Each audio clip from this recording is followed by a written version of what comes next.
Synthèse 245e. Le bon vieux temps est passé. En Mozart, il a fait entendre son dernier chant.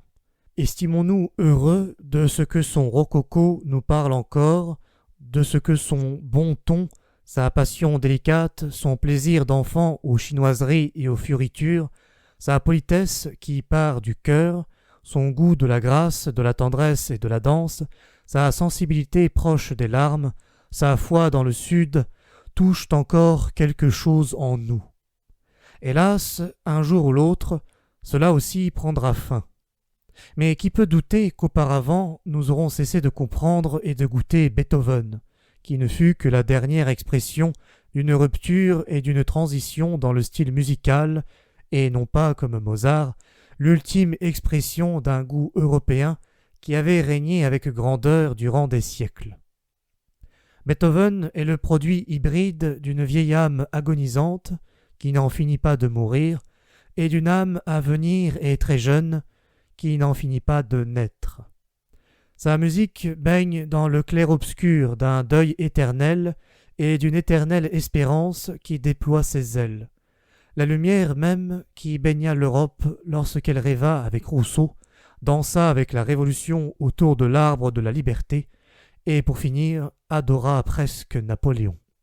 Mais comme ce sentiment s'efface vite de nos jours, comme il est déjà difficile de savoir ce qu'il a signifié, comme elle sonne étrangement à nos oreilles la langue d'un Rousseau, d'un Schiller, d'un Shelley, d'un Byron, en qui la destinée de l'Europe se fit parole, comme elle sut se faire musique en Beethoven.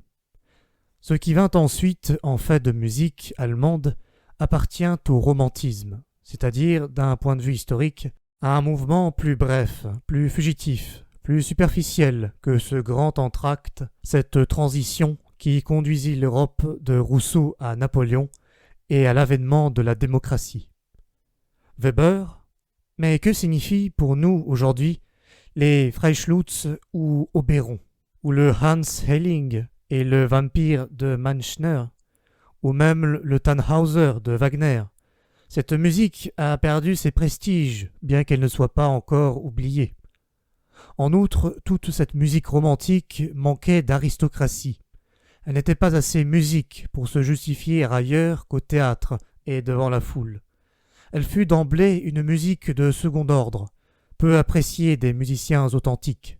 On ne peut en dire autant de Félix Mendelssohn, ce maître alcyonien, qui fut vite admiré pour son âme plus légère, plus pure, plus comblée, mais qu'on oublia tout aussi rapidement. Dans la musique allemande, il n'est qu'un accident. Quant à Robert Schumann, qui prit son art au sérieux et fut lui aussi pris au sérieux dès ses débuts, il est le dernier musicien qui ait fondé une école. Mais pour nous, aujourd'hui, n'est-ce pas un bonheur, un soulagement, une délivrance de constater que le romantisme schumannien est désormais dépassé? Schumann, qui se réfugiait dans la Suisse saxonne, de son âme, moitié Werther, moitié Jean-Paul, mais non pas beethovenien, non pas byronien, sa musique de Manfred est une erreur et une méprise qui va jusqu'à l'injustice. Schumann, avec son goût qui était au fond un goût mesquin, je veux dire un penchant dangereux pour les Allemands doublement dangereux, au lyrisme intime et à l'ivrognerie du sentiment, Schumann, qui se tenait toujours à l'écart, qui se retirait et s'effaçait avec timidité, cette sorte de noble sensitive qui se grisait d'une béatitude et d'une souffrance toute anonyme, cette sorte d'intouchable jeune fille et qui le demeura sa vie durant.